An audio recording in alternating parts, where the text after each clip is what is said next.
আপনার ভিডিওগুলো খুবই ভালো লাগে, আপনি ন্যায়পরায়ণ, কেননা আপনার ভিতরে একটা মনুষ্যত্ব। City college, government college, paramedical, degree college, এটা পরিষ্কার একটা ওয়ান্টেড, এটা 5 স্টার ঝালমুড়ি মুক্ত মঞ্চের।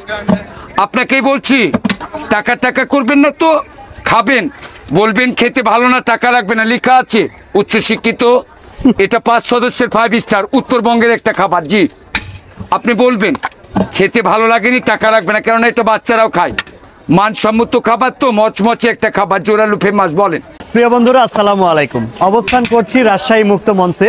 তো অবাক করা একটা বিষয় হলো এই যে এখানে কিন্তু অসংখ্য ঝালমুড়ির দোকান আছে, বাট এই দোকানটাতে ভিড় বেশি। কেন ভিড় বেশি? ওই যে মানুষটাকে দেখতে পাচ্ছেন, শুধুমাত্র মুখের কথায় না, ওনার খাবারের মানটা এখন পর্যন্ত আমি দেখিনি, বাট দেখবো।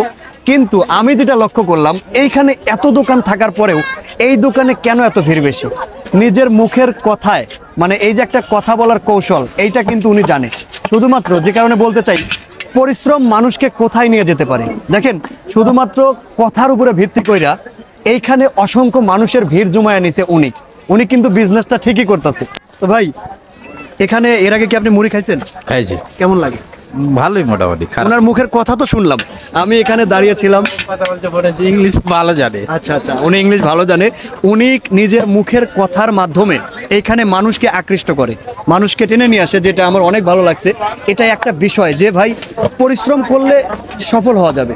এই যে দেখেন, উনি এত কথা বলছে, এত কথা বলার তো প্রয়োজন ছিল না, উনি বিজনেস করতে পারতো কথা না বলেই, কিন্তু যেখানে উনি 10 টাকা বিক্রি করতে পারতো সেখানে উনি 100 টাকা বিক্রি করছে শুধুমাত্র কথার মাধ্যমে। যে কারণে বলতে চাই ভাই, কথা দিয়েও মানুষের মন জয় করা যায়। তো ভাই, আমাদের মুড়ি কি রেডি হয়েছে? জি। আচ্ছা, তো আপনি মুড়ি বিক্রি করেন কতদিন যাবত? এটা আমার প্রায় লকডাউনের পর থেকে, আপনার করোনা 2024 সরি কত 21 পর থেকে, 20 পর থেকে। তো আপনার পার ডে এখানে বিক্রি কেমন হয়? এখানে আপনার আমাদের রাজশাহী শহরে যে শিক্ষা প্রতিষ্ঠান এরা আছে বেজায়, এদেরকে নিয়ে আমার বিজনেসটা। আচ্ছা। তো ওরা যদি খাবারটা ভালো নাই বা পায় তাহলে তো আসবে না, কেননা আমি যদি কথাটা বলছি, কথার পরিপ্রেক্ষিতে তো একটা অ্যানভার্স থাকতে হবে। হ্যাঁ, এখানে একটা লেখা আছে। হ্যাঁ, এখানে একটা লেখা আছে, লেখাটা আপনি একটু পড়ে শোনান তো লেখাটা। এখানে 5 সদস্যের একটা 5 স্টার এখানে লেখা আছে। হ্যাঁ, একটু পড়ে শোনান তো ভাই আমাকে। এখানে আমাদের যে খাবারের সমূহ আইটেমটা, এখানে ঝালমুড়িটা 15 টাকা, লেবু পিনিক 25 টাকা, 12 ভাজা 25। বাট এখানে খাবারের মানটা ভালো না লাগলে টাকা লাগবে। এটা কিন্তু একটা ফাইন করে একটা লেখা আছে। এত সুন্দর মানে কথাটা লেখছে, খাবারের মান ভালো না হলে টাকা আপনারটা আপনি ফেরত নিয়ে যাবেন। তো এইটা হলো সবথেকে বড় বিষয়। নিজের যদি কনফিডেন্স না থাকতো, আত্মবিশ্বাস না থাকতো, তাইলে এই কথাটা উনি লিখতে পারতো না। আপনি এখানে খাবার খাবেন, ভালো না লাগলে টাকা নিয়ে চলে যাবেন। এটা বিশাল একটা বিষয়। তো ভাই, আপনি আমাকে বলছিলেন আমাকে চিনতে পারছেন? জি। আপনি কি আমার ভিডিও দেখেন? জি, আপনার ভিডিও আমি ফলো করি, প্লাস কালকেও আমি একটা ভিডিও দেখলাম। আপনার ভিডিওগুলো খুবই ভালো লাগে, আপনি ন্যায়পরায়ণ, কেননা আপনার ভিতরে একটা মনুষ্যত্ব আছে কি, যে বর্তমান সোশ্যাল মিডিয়াতে যে সমস্ত যেগুলো লুকোচুরি ওগুলো আপনি তুলে ধরেন, এই বিষয়গুলো আপনার জন্য ভালো লাগে।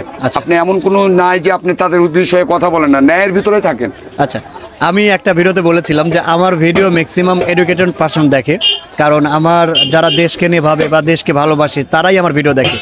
তো ভাই, আপনার পড়াশোনা কত দূরে? আমি আন্ডার ম্যাট্রিক। ওকে, ফাইন। অনেক দূর পড়াশোনা করে ফেলছে উনি। আচ্ছা, আপনি একটু ডায়লগগুলো একটু দিয়ে যাবেন প্লিজ। আপনি ডায়লগটা শুরু করেন। ফলো রাখবেন, শিক্ষানগরী ফলো রাখবেন। এটা লেকচার বা বয়ানের জায়গা না, বিকজ এই যে শিক্ষানগরী আপনি আছেন, আমিও আছি, আপনাকে অনেক কোচ করতে হবে। আপনি ম্যানটা চিনবেন অন্তত পক্ষে। লেকচার কি পেকচার, যে লেকচার ওটা পড়ার টেবিলে, আর এই যে বয়ান না ওটা লোকভাষা। আপনি বলবেন সোশ্যাল মিডিয়ার এই খাবারটা 5 স্টার মুক্ত মঞ্চের, যেটা বাচ্চারাও খায়, কথা বুঝেনি উনি। কে টাকা চেয়েছে আপনার কাছ থেকে? কি লেখা আছে? কি টাকা করবেন না প্লিজ। শিক্ষার্থী আপনি না উচ্চ শিক্ষিত, আপনি তো মেধা সম্পূর্ণ, বাট আমার কাছে খাবারটা খাবেন, একটা পরিবেশ দেখবেন, ভালো না লাগলে দেখে শুনে বুঝে খাবেন, ভালো না লাগলে টাকা লাগবে না, লেখা আছে। দারুণ খেতে তো মানটা মজাটা আলাদা। বলেন, যেটা আসলে বলতে চাচ্ছি, পরিশ্রম করলে ভাই সফল হওয়া যায়, এটা সব থেকে। হ্যাঁ, দিব।